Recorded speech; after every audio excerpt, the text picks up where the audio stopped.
नमो भगवते वासुदेवाय। आप सभी का हमारे YouTube चैनल पर हार्दिक स्वागत है।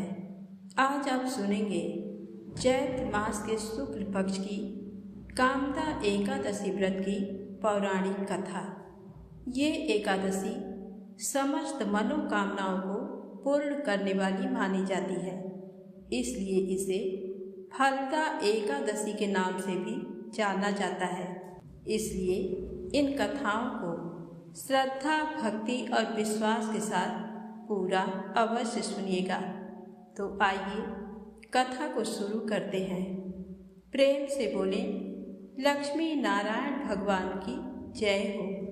एक बार धर्मराज युधिष्ठिर कहने लगे कि हे भगवान, मैं आपको कोटि कोटि नमस्कार करता हूँ। अब आप कृपा करके चैत्र शुक्ल एकादशी का महात्म कहिए। श्री कृष्ण कहने लगे कि हे धर्मराज, यही प्रश्न एक समय राजा दिलीप ने गुरु वशिष्ठ जी से किया था, और जो समाधान उन्होंने किया वो सब मैं तुमसे कहता हूँ। प्राचीन काल में भोगीपुर नामक एक नगर था। वहाँ पर अनेक ऐश्वर्यों से युक्त पुंडरीक नाम का एक राजा राज्य करता था। भोगीपुर नगर में अनेक अप्सरा, किन्नर तथा गंधर्व वास करते थे। उनमें से एक जगह ललिता और ललित नाम के दो स्त्री पुरुष अत्यंत वैभवशाली घर में निवास करते थे। उन दोनों में अत्यंत स्नेह था, यहाँ तक कि अलग अलग हो जाने पर दोनों व्याकुल हो जाते थे। एक समय पुंडरीक की सभा में अन्य गंधर्वों सहित ललित भी गान कर रहा था। गाते गाते उसको अपनी प्रिय ललिता का ध्यान आ गया और उसका स्वर भंग होने के कारण गाने का स्वरूप बिगड़ गया। ललित के मन के भाव जानकर कारकोट नामक नाग ने पद भंग होने का कारण राजा से कह दिया। तब पुंडरीक ने क्रोधपूर्वक कहा कि तू मेरे सामने गाता हुआ अपनी स्त्री का स्मरण कर रहा है, अतः तू कच्चा मांस और मनुष्यों को खाने वाला राक्षस बनकर अपने किए कर्म का फल भोग। पुंडरीक के श्राप से ललित उसी क्षण महाकाय विशाल राक्षस हो गया। उसका मुख अत्यंत भयंकर, नेत्र सूर्य चंद्रमा की तरह प्रदीप्त तथा मुख से अग्नि निकलने लगी। उसकी नाक पर्वत की कंदरा के समान विशाल हो गई और गर्दन पर्वत के समान लगने लगी। सिर के बाल पर्वतों पर खड़े वृक्षों के समान लगने लगे तथा भुजाएं अत्यंत लंबी हो गईं। कुल मिलाकर उसका शरीर 8 योजन के विस्तार में हो गया। इस प्रकार राक्षस होकर वह अनेक प्रकार के दुख भोगने लगा। जब उसकी प्रियतमा ललिता को ये वृत्तांत मालूम हुआ तो उसे अत्यंत खेद हुआ और वह अपने पति के उद्धार का यत्न सोचने लगी। वह राक्षस अनेक प्रकार के घोर दुख सहता हुआ घने वनों में रहने लगा। उसकी स्त्री उसके पीछे पीछे जाती और विलाप करती रहती। एक बार ललिता अपने पति के पीछे घूमती घूमती विंध्याचल पर्वत पर पहुंच गई, जहाँ पर श्रृंगी ऋषि का आश्रम था। ललिता शीघ्र ही श्रृंगी ऋषि के आश्रम में गई और वहाँ जाकर विनीत भाव से प्रार्थना करने लगी। उसे देखकर श्रृंगी ऋषि बोले कि हे शुभगे, तुम कौन हो और यहाँ किस लिए आई हो? ललिता बोली कि हे मुने, मेरा नाम ललिता है। मेरा पति राजा पुंडरीक के श्राप से विशाल काय राक्षस हो गया है। इसका मुझको महान दुख है। उसके उद्धार का कोई उपाय बतलाइए। तब श्रृंगी ऋषि बोले, हे गंधर्व कन्या, अब चैत्र शुक्ल एकादशी आने वाली है, जिसका नाम कामदा एकादशी है। इसका व्रत करने से मनुष्य के सभी कार्य सिद्ध होते हैं। यदि तू कामदा एकादशी का व्रत कर उसके पुण्य का फल अपने पति को दे तो वह शीघ्र ही राक्षस योनि से मुक्त हो जाएगा और राजा का श्राप भी अवश्यमेव शांत हो जाएगा। मुनि के ऐसे वचन सुनकर ललिता ने चैत्र शुक्ल एकादशी आने पर उसका व्रत किया और द्वादशी को ब्राह्मणों के सामने अपने व्रत का फल अपने पति को देती हुई भगवान से इस प्रकार प्रार्थना करने लगी, हे प्रभु, मैंने जो ये व्रत किया है इसका फल मेरे पति देव को प्राप्त हो जाए, जिससे वह राक्षस योनि से मुक्त हो जाए। एकादशी का फल देते ही उसका पति राक्षस योनि से मुक्त होकर अपने पुराने स्वरूप को प्राप्त हुआ। फिर अनेक सुंदर वस्त्र आभूषणों से युक्त होकर ललिता के साथ विहार करने लगा। उसके पश्चात वे दोनों विमान में बैठकर स्वर्ग लोक को चले गए। वशिष्ठ मुनि कहने लगे कि हे राजन, इस व्रत को विधि पूर्वक करने से समस्त पाप नाश हो जाते हैं तथा राक्षस आदि की योनि भी छूट जाती है। संसार में इसके बराबर कोई और दूसरा व्रत नहीं है। इसकी कथा पढ़ने या सुनने से वाजपेयी यज्ञ का फल प्राप्त होता है। तो प्रेम से बोले, लक्ष्मी नारायण भगवान की जय हो। अब आइए सुने कन्हैया की ये अद्भुत कथा। कहते हैं अगर भक्त का प्रेम सच्चा हो तो भगवान उसके लिए नंगे पांव दौड़े आते हैं। वही बात जब कन्हैया की हो तो कहना ही क्या। अपने भक्तों के लिए वह न जाने कितने रूप धरते हैं और कितनी ही अनगिनत लीलाएं कर चुके हैं, जिनका प्रमाण हमारे धार्मिक ग्रंथों में मिलता है। ऐसी ही एक रोचक कथा है जब कन्हैया ने अपने भक्त के लिए एक अनोखा काम किया। तो आइए जानते हैं इस कथा के माध्यम से। कथा के अनुसार एक बार की बात है, किसी नगर में एक राजा ने एक मंदिर बनवाया जिसमें श्री कृष्ण की एक मूर्ति भी रखवाई, लेकिन उसकी कभी पूजा नहीं की। पूजा करने के लिए मंदिर में एक पुजारी को रखा गया। पुजारी जी नियमित कन्हैया जी को नहलाते और बड़ी ही श्रद्धा भाव से उनकी पूजा अर्चना करते। राजा भी रोज कान्हा जी के लिए एक फूलों की माला भेज देते थे और जब वह दर्शन करने आते तो पुजारी जी उस माला को उतारकर राजा को पहना देते। ऐसा करते करते पुजारी जी की उम्र बीत चुकी थी। एक दिन किसी वजह से राजा नहीं आ सके तो उसने एक सेवक के हाथ मंदिर में माला पहुंचा दी और कहलवा दिया कि आज वह मंदिर नहीं आएंगे, इसलिए पुजारी जी उसका इंतजार ना करें। इतना कहकर सेवक चला गया। पुजारी जी ने हमेशा की तरह कन्हैया जी को माला पहना दी, लेकिन जब शाम हुई तो पुजारी जी ये सोचने लगे माला उतार कर किसे पहनाए। उसने सोचा क्यों ना ये माला आज मैं ही पहन लूं। वैसे भी मेरी उम्र हो चली है, जीवन का क्या पता कब खत्म हो जाए। इतना सोचकर पुजारी जी ने माला उतारकर अपने गले में डाल ली। लेकिन इतने में ही सेवक आ गया और उसने बताया कि राजा की सवारी मंदिर में पहुंचने वाली है। राजा की सवारी आने की बात जब पुजारी जी ने सुनी तो वह डर गए। पुजारी जी ने सोचा कि अगर राजा ने उसे देख लिया तो वह तो मरवा ही डालेंगे। आनन फानन में पुजारी जी ने माला उतारकर वापस कन्हैया जी को पहना दी। जैसे ही राजा अंदर आए तो हमेशा की ही तरह पुजारी ने माला कान्हा जी के गले से उतारकर राजा को पहना दी। लेकिन माला पर लगा सफ़ेद बाल देखकर राजा समझ गए कि पुजारी जी ने ये माला स्वयं ही पहनी थी। बस फिर क्या था, राजा क्रोधित हो उठे और उन्होंने गुस्से में पुजारी जी से पूछा कि माला पर सफ़ेद बाल कहाँ से आया। तब राजा की बात सुनकर पुजारी डर गया और बोल पड़ा, ये तो कन्हैया जी का है। अब तो राजा और भी क्रोधित हो गए, क्योंकि कान्हा तो भगवान है और उनके बाल सफ़ेद कैसे हो सकते हैं। इसीलिए राजा ने फरमान सुना डाला कि कल श्रृंगार के समय राजा खुद आएंगे और देखेंगे सच में ही कान्हा जी का सफ़ेद बाल है या पुजारी झूठ बोल रहे हैं। उन्होंने कहा कि अगर पुजारी ने झूठ बोला होगा तो उसे फांसी दे दी जाएगी। राजा का फरमान सुनकर पुजारी का बुरा हाल हो गया। उन्होंने सोचा अब क्या करें, कहाँ जाएं? अब तो उसका मरना तय है।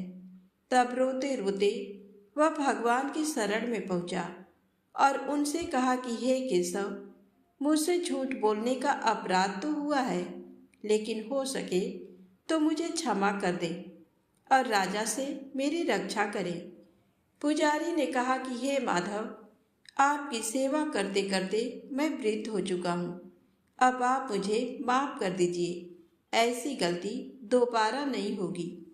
यही कहते कहते पुजारी जी की न जाने कब आंख लग गई और उनकी आंख तब खुली जब सुबह हो चुकी थी। उधर सुबह होते ही राजा भी आ गए और कहने लगा, आज कान्हा जी का श्रृंगार वह खुद करेगा।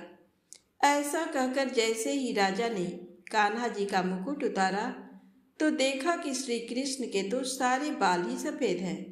लेकिन राजा को फिर भी यकीन नहीं हुआ। उन्हें लगा कि फांसी के डर से पुजारी ने ही बालों को रंग दिया होगा। राजा ने सोचा कि क्यों न कन्हैया जी का एक बाल तोड़कर देखा जाए। इसके बाद राजा ने कान्हा जी का एक बाल तोड़ लिया, लेकिन जैसे ही बाल टूटा कन्हैया के सिर से खून की धारा बहने लगी। ये देखकर राजा भगवान के चरणों में गिरकर माफी मांगने लगा। तभी भगवान श्री कृष्ण की मूर्ति से आवाज आई, हे राजन, तुमने मुझे केवल मूर्ति मात्र ही समझा, इसलिए आज से मैं तुम्हारे लिए केवल मूर्ति मात्र ही रहूंगा। लेकिन पुजारी ने सच्चे मन और पूरी श्रद्धा से मेरी भक्ति की है, इसलिए उसकी अनन्य भक्ति को देखकर मुझे अपने बाल सफेद करने पड़े। कन्हैया जी ने कहा कि भक्ति में कभी भी संशय नहीं होना चाहिए और सच्चे भक्त की लाज तो मैं कभी जाने ही नहीं देता। तो प्रेम से बोले, भक्त वत्सल भगवान की जय हो। अब आइए सुनते हैं श्री राधा रानी की बड़ी ही दुर्लभ कथा। जब अपने प्यासे भक्त को पानी पिलाने आई खुद राधा रानी। इस कथा को श्रद्धा, भक्ति और विश्वास के साथ पूरा अवश्य सुनिएगा।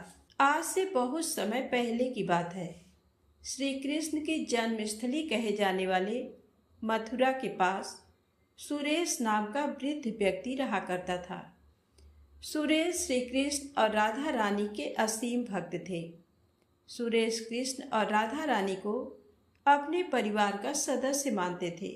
सुरेश की आस्था के चर्चे आसपास पूरे ब्रज क्षेत्र में फैला हुआ था। सुरेश बड़े ही पावन भाव से राधा और कृष्ण जी की पूजा पाठ किया करता था। उसके घर में जब भी भोजन बनता तो वह पहले राधा रानी और कृष्ण को भोग लगाया करते, बाद में खुद उसका सेवन करते। उसमें भी राधा रानी को सुरेश अपनी पुत्री मानकर उनकी पूजा पाठ किया करता था। ऐसी भक्ति को देख कुछ लोग तो उसे मानसिक रूप से अस्वस्थ भी कहने लगे थे, परंतु सुरेश को किसी भी बात से कोई फर्क नहीं पड़ता था। एक दिन सुरेश को किसी निजी कार्य हेतु पास के ही एक गांव में कई कोस में जाना था। उस समय सफर के लिए इतने साधनों की उपलब्धता नहीं थी, जिसके कारण सुरेश को पैदल ही जाना पड़ा। पूरे दिन वह कार्य हेतु इधर उधर घूमता रहा। शाम का समय हो चुका था। पैदल घूम घूमकर सुरेश पूर्ण रूप से थक चुका था। सुरेश को बहुत प्यास लगी हुई थी, परंतु उसे बीच मार्ग में कहीं पानी नहीं मिला। धीरे धीरे सुरेश का हाल बेहाल हो चुका था। पैदल ही पानी की खोज में सुरेश नंद गांव जा पहुंचा, जहां उसने देखा कुछ किशोरियां कुएं से पानी भर रही हैं। सुरेश ने उनके पास जाकर कहा, बेटी, मैं बहुत प्यासा हूँ, क्या तुम मुझे पानी पिला सकती हो? उनमें से एक कन्या ने उत्तर दिया, जी रुकिए, मैं अभी आपको पानी पिलाती हूँ। वह कन्या कुएं से पानी खींचने लगी। तभी सुरेश ने उस कन्या से पूछा कि ये कौन सा गांव है? कन्या बोली, काका ये नंदगांव है। सुरेश ने तुरंत कहा, नहीं, मैं तुम्हारे यहाँ पानी नहीं पी सकता। कन्या ने पूछा, क्यों काका, कोई बात है क्या? सुरेश बोला, हाँ, ये तो हमारी राधा रानी का ससुराल है और बेटी के ससुराल का पानी पीना तो पाप का भागी होने योग्य है और मैं ये पाप नहीं कर सकता। सुरेश के मुख से ये बात सुन वहाँ उपस्थित सभी किशोरियाँ सुरेश की भक्ति देख हैरत में पड़ गईं। सुरेश वहाँ से आगे निकल आया। प्यास के कारण उसे चक्कर आने लगे थे। आंखों के आगे सभी धुंधला सा होता जा रहा था। पानी की खोज में पैदल चलते चलते सुरेश नंदगांव से भी बहुत दूर निकल आया था और एक समय ऐसा आया कि सुरेश प्यास के कारण जमीन पर गिर गया। वह बस बेहोश होने वाला था, परंतु फिर जो हुआ उसे देखने व सुनने वाला सभी हैरानी में पड़ गए। पास से ही एक छोटी कन्या दौड़ती हुई सुरेश की तरफ आई और सुरेश के पास जाकर बोली, बाबा ये लो पानी पी लो, आप बहुत प्यासे हो। सुरेश ने बालिका से कहा कि नहीं बेटा, ये नंदगांव है और मैं यहाँ का पानी नहीं पी सकता। बालिका ने उत्तर दिया कि नहीं बाबा, ये नीम गांव है, नंदगांव तो कब का निकल गया। इतना बोल बालिका ने सुरेश को पानी पिलाया। सुरेश ने बाद में उस बालिका से उसका नाम पूछा। बालिका ने बताया कि मेरा नाम राधा है और इतना कहकर बालिका वहाँ से गायब हो गई। सुरेश आश्चर्य में था। उसने राधा रानी की जय बोलकर उन्हें धन्यवाद किया। ये बात जिसको पता चली सभी हैरानी में थे कि भक्त की भक्ति के आगे विवश होकर राधा रानी को भी बालिका के रूप में स्वयं आना ही पड़ा। तो प्रेम से बोले, बरसाने वाले राधे सरकार की जय हो। अब आइए सुने बड़ी ही सुंदर राधा रानी की सत्य कथा, बरसाने के एक संत की कथा। पुराणों में वर्णित है, यदि राधा रानी की कृपा हो जाए तो श्री हरि की कृपा शीघ्र ही हो जाती है। एक संत बरसाना में रहते थे और हर रोज सुबह उठकर यमुना जी में स्नान करके राधा जी के दर्शन करने जाया करते थे। ये नियम हर रोज का था। जब तक राधा रानी के दर्शन नहीं कर लेते थे तब तक जल भी ग्रहण नहीं करते थे। दर्शन करते करते तकरीबन उनकी उम्र 80 वर्ष की हो गई। आज सुबह उठकर रोज की तरह उठे और यमुना में स्नान किया और राधा रानी के दर्शन को चले गए। मंदिर के पट खुले और राधा रानी के दर्शन करने लगे। दर्शन करते करते संत के मन में भाव आया कि मुझे राधा रानी के दर्शन करते करते आज 80 वर्ष हो गए, लेकिन मैंने आज तक राधा रानी को कोई भी वस्त्र नहीं चढ़ाया। लोग राधा रानी के लिए कोई नारियल लाता है, कोई चुनरियाँ लाता है, कोई चूड़ी लाता है, कोई बिंदी लाता है, कोई साड़ी लाता है, कोई लहंगा चुनरियाँ लाता है, लेकिन मैंने तो आज तक कुछ भी नहीं चढ़ाया है। ये विचार संत जी के मन में आया कि जब सभी मेरी राधा रानी के लिए कुछ ना कुछ लाते हैं तो मैं भी अपनी राधा रानी के लिए कुछ ना कुछ लेकर जरूर आऊँगा, लेकिन क्या लाऊं जिससे मेरी राधा रानी खुश हो जाए। तो संत जी ये सोचकर अपनी कुटिया में आ गए। सारी रात सोचते सोचते सुबह हो गई। उठे, उठकर स्नान किया और आज अपनी कुटिया में ही राधा रानी के दर्शन पूजन किए। दर्शन के बाद बाजार में जाकर सबसे सुंदर वाला लहंगा चुनरिया का कपड़ा लाए और अपनी कुटिया में आ करके अपने ही हाथों से लहंगा चुनरिया को सीला और सुंदर से सुंदर उस लहंगा चुनरिया में गोटा लगाए। जब पूरी तरह से लहंगा चुनरिया को तैयार कर लिया तो मन में सोचा कि इस लहंगा चुनरिया को अपनी राधा रानी को पहनाऊंगा तो बहुत ही सुंदर मेरी राधा रानी लगेंगी।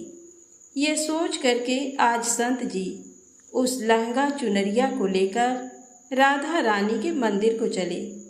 मंदिर की सीढ़ियां चढ़ने लगे और अपने मन में सोच रहे हैं, आज मेरे हाथों के बनाए हुए लहंगा चुनरिया राधा रानी को पहनाऊंगा तो मेरी लाडली खूब सुंदर लगेंगी।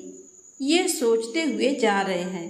इतने में एक बरसाना की लड़की आई और बाबा से कहती है, बाबा आज बहुत ही खुश हो, क्या बात है बाबा बताओ ना। तो बाबा ने कहा कि लाली आज मैं बहुत खुश हूँ। आज मैं अपने हाथों से राधा रानी के लिए लहंगा चुनरिया बनाया है। इस लहंगा चुनरिया को राधा रानी जी को पहनाऊंगा और मेरी राधा रानी बहुत सुंदर दिखेंगी।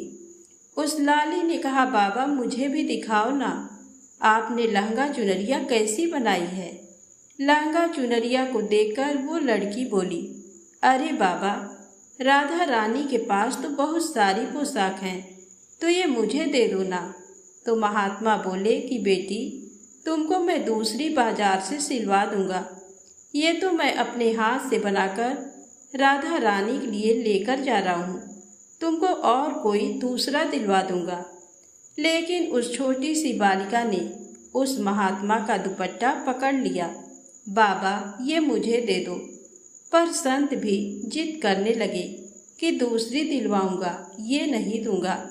लेकिन वो बच्ची भी इतनी तेज थी कि संत के हाथ से छुड़ा लहंगा चुनरिया को छीनकर भाग गई। अब तो बाबा को बहुत ही दुख लगा कि मैंने आज तक राधा रानी को कुछ नहीं चढ़ाया, लेकिन जब लेकर आया तो लाली लेकर भाग गई। मेरा तो जीवन ही खराब है, अब क्या करूँगा। ये सोचकर संत उसी सीढ़ियों में बैठ कर के रोने लगे। इतने में कुछ संत वहां आए और पूछा, क्या बात है बाबा, आप क्यों रो रहे हैं। तो बाबा ने उन संतों को पूरी बात बताई।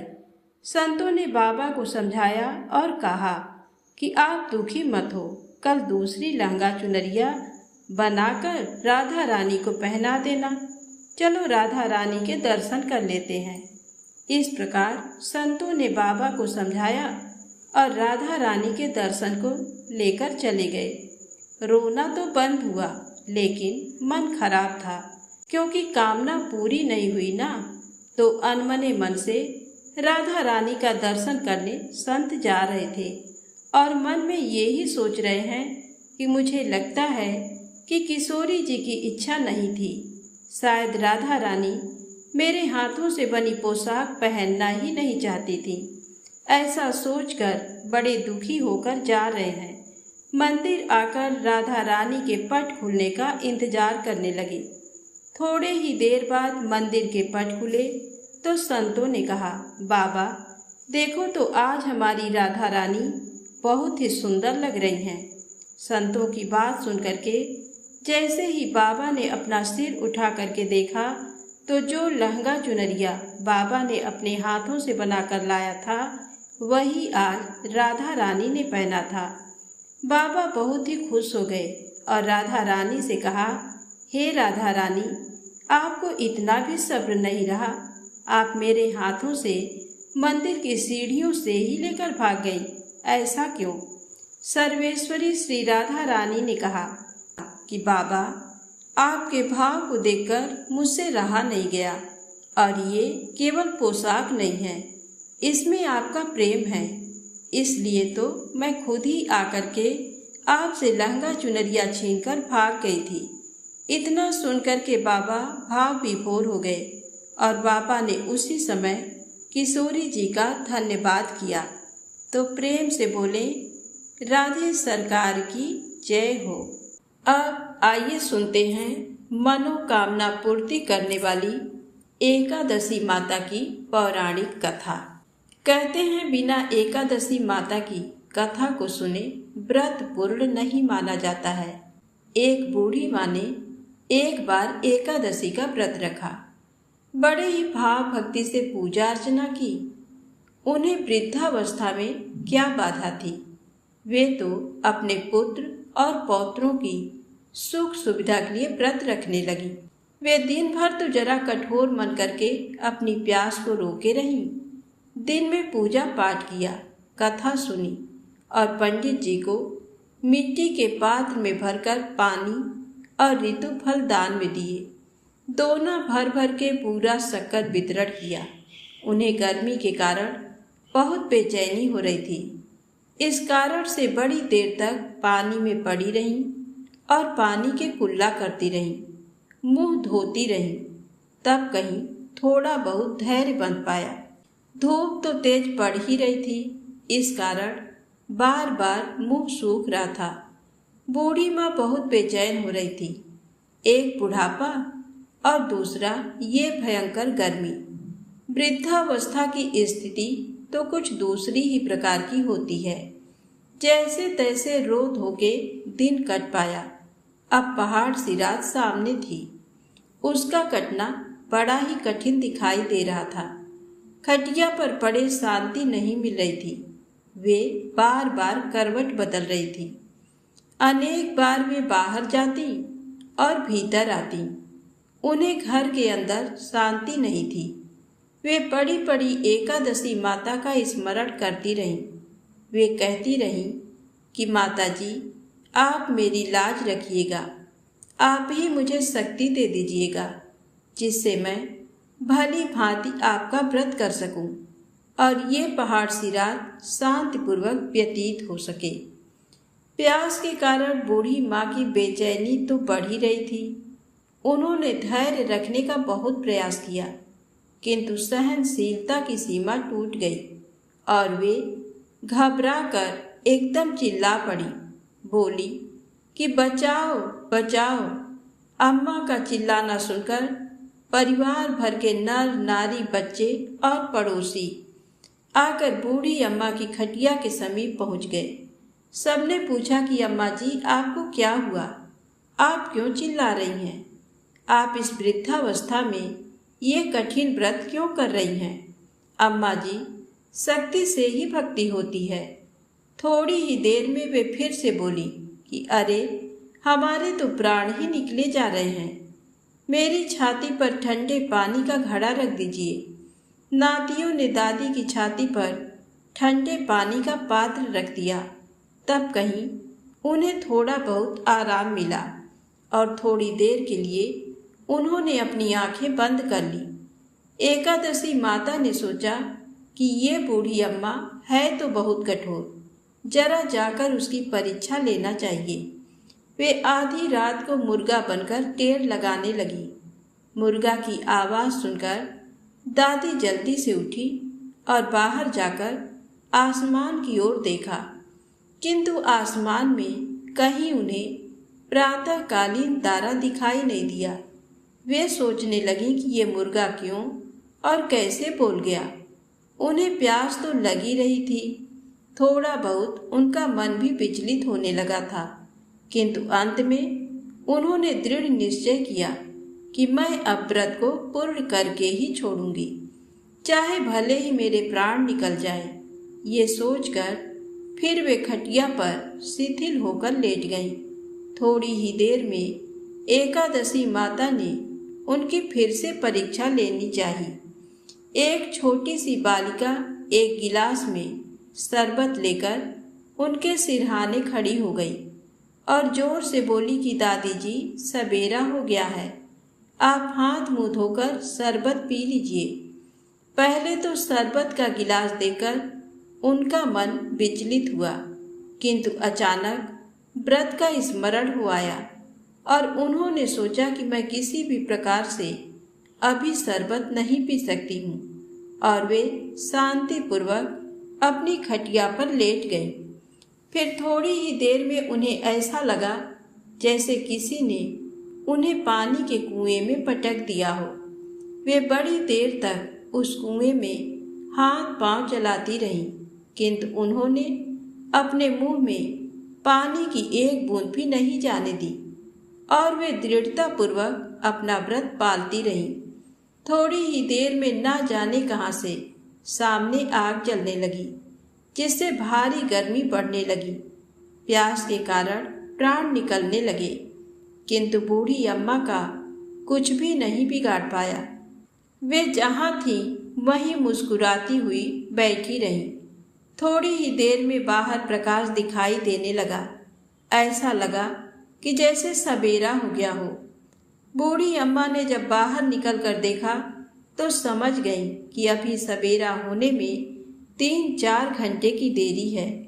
ये जानकर वे शांतिपूर्वक इधर उधर घूमने फिरने लगी। एकादशी माता ये बात अच्छी तरह से समझ गई कि ये बूढ़ी अम्मा किसी भी प्रकार से अपने व्रत से नहीं टल सकती। वे उनके सत्य व्रत को अच्छी तरह से समझ गई। सवेरा होते ही बूढ़ी माता ने स्नान किया, भगवान का पूजन पाठ किया, एकादशी माता की कथा सुनी, ब्राह्मणों को दक्षिणा देकर भोजन कराया। तब कहीं उन्होंने जल ग्रहण किया। कन्याओं को भोजन कराने के बाद अम्मा ने स्वयं भोजन किया। उस श्रेष्ठ व्रत के प्रताप से बूढ़ी अम्मा की आयु में वृद्धि हो गई। उनका घर परिवार हरा भरा हो गया। घर में अब उनके कोई अभाव नहीं रहा। वे हर तरह के सुख साधनों से संपन्न हो गई। नाती नातिनों से उनका घर भर गया और वे उसी दिन से 12 महीने की एकादशी का व्रत करने लगी। एकादशी माता के व्रत के प्रताप से इस संसार में हर प्रकार के सुख भोगकर अंत में वैकुंठ धाम को चली गई। जैसे एकादशी माता ने बूढ़ी माता और उनके परिवार को हरा भरा किया, ऐसे ही एकादशी माता हम सभी की मनोकामनाओं को पूर्ण करे। तो बोलिए श्री लक्ष्मी नारायण भगवान की जय हो।